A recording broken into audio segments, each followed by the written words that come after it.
Welcome guys, and today I'm going to show you how you can do a transfer from Revolut to UniCredit.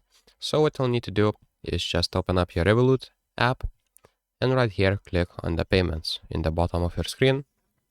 After that, you'll need to click on this plus icon right here at the top right corner, and after that you will get this page where it says bank or international.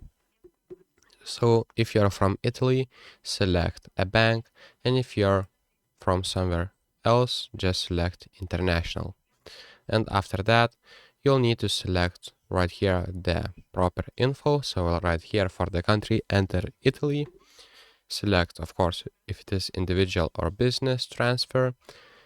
Put the IBAN and all required information right here. And that's how you do a bank transfer from Revolut to UniCredit. Thank you guys, and see you in the next one.